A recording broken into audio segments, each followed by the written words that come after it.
is graduated, post-graduated in the traditional education, I call it worldly education, as well as from the tariqah and from the dawah. One thing that I mentioned is Al-Haqqani. You happen to be one of his students as well, and currently Shaykh Ahmad is founder director of Ihsan Institute for Arabic and Islamic Studies in London. And when I mentioned his name to some young people, they was coming in flocks to the House of Commons. Me and Fazana, who we had to really put some barrier, and God help, the snow has also prevented all the Lancashire coming into, and the Yorkshire coming into London. So we'd love to hear from you, sir, and it's an honor to have you on our platform.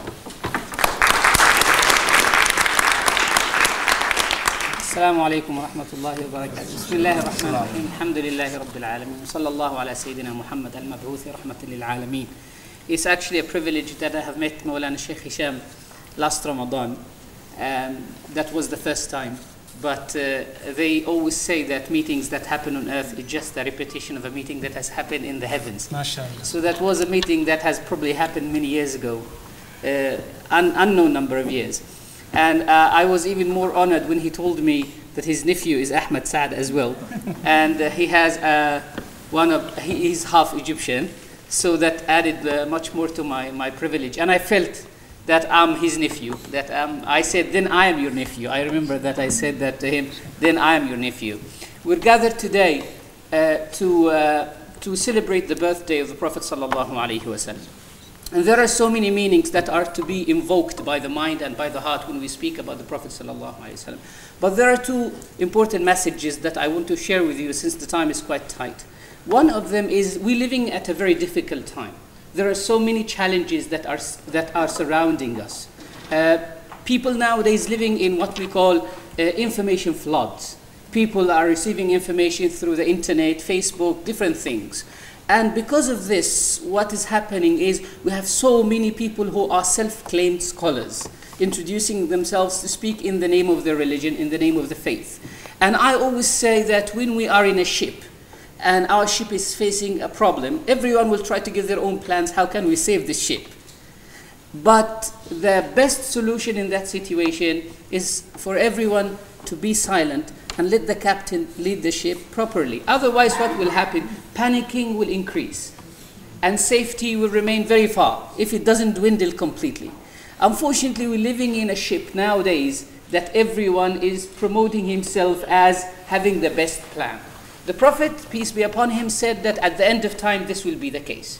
He actually prophesied that. He said at the end of time, there will be so many people speaking and proving and introducing themselves as scholars.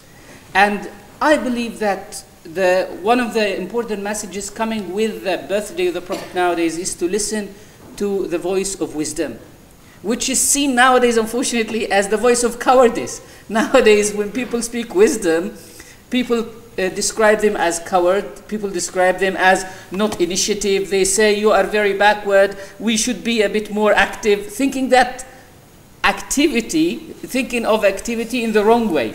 People think that activity is violence, and violence is activity. They don't understand that voice itself is an activity. Spirituality in itself is an activity. Reflection is an activity. And let me quote a very interesting story here. They say that Satan, Iblis, the devil, met a righteous man who was entering a mosque. And this righteous man asked the devil, why are you standing here? He said, I wanted to enter this mosque to mislead this man who is praying. He said, okay, then what must have been keeping you outside is that this man is engaged in prayer, so you can't enter because he is in that conversation with God. He said, no. What is preventing me is not this man who's praying. What is preventing me is this man who's sleeping. Because in his sleep, he is thinking of God. He's reflecting on God, even in his sleep. It is not the man who's engaged in an activity or in what we call an activity. Probably that sleep is an activity. The Prophet, peace and blessings be upon him, said that the sleep of a scholar is a form of worship. Because when he wakes up, he will be able to produce and he will be able to write things that benefit the community. So I believe that one of the important messages that we should carry to humanity outside this room after this meeting is ask people to listen to the voice of wisdom, to the sound of wisdom. The Quran says very clearly that he who is given wisdom has been given a lot of good. And wisdom is different from knowledge. You can have loads and loads of information, as our teachers say, then the computer is still better than you. But wisdom is something that is not given. It's not just accumulation of information. It is something that we cannot describe. It is something that we can see a representation of in people like Maulana Shaykh Hisham, in his teachers, in his lineage, in his spiritual lineage, in our teachers, whom we see in them a personification of wisdom. You don't know what is this, but you understand that it is something that you need time and you need to be connected to people to achieve. The other important message that I want to raise with you today, or to deliver to you today, is when the Prophet ﷺ was born, what he brought with him is a moral alternative. What we're missing in the world today is the moral alternative. Since people are taking courses of action that are quite tough and quite strict, the Prophet has always given people an alternative, which is more humane, more realistic, and more practical. When the Prophet, peace and blessings be upon him, asked the companions, and I'm just quoting this hadith and I will finish. He said to the companions, do you know who is the bankrupt? And nowadays we are facing some economic problems. So if you ask people who is the bankrupt, obviously the companions answered in the very normal way. They said, a bankrupt person is he who does not have any properties. He had to lose his house, he had to lose his money, he doesn't have any bank accounts. And the Prophet is showing them a moral alternative here. So he said, a person who is bankrupt in my nation, in my community, is someone who comes with prayer, he comes with pilgrimage on the Day of Judgment, he comes with a lot of good deeds. But against these good deeds, he has slandered this person, he has backbiting this person, he has spoken ill of that person, he has harmed the feelings of that person. So people will have to ask him to pay them for the damage that he's done. Obviously, on the Day of Judgment, there is no payment in pounds or in dollars. Payment will be in good deeds. So he will have to give them his good deeds. He will have to give them his good deeds. And he will end up running out of good deeds. So yet he has not paid his debts. So they will have to take from their evil deeds and give him. And he will end up in hellfire. He will end up in the wrong place.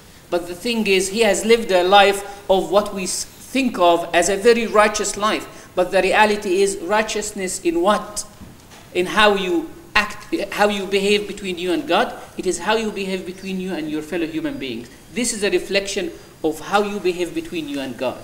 That's why the Prophet, peace and blessings be upon him, said there could be a person who is praying, but he doesn't get anything of his prayer except standing up and bowing down. There could be someone who's fasting, he doesn't get anything of his fasting except being thirsty and being hungry.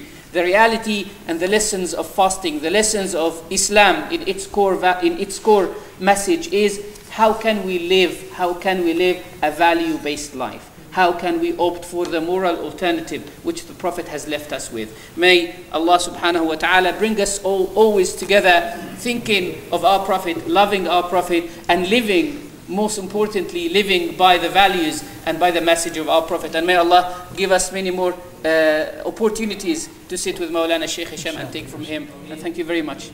MashaAllah.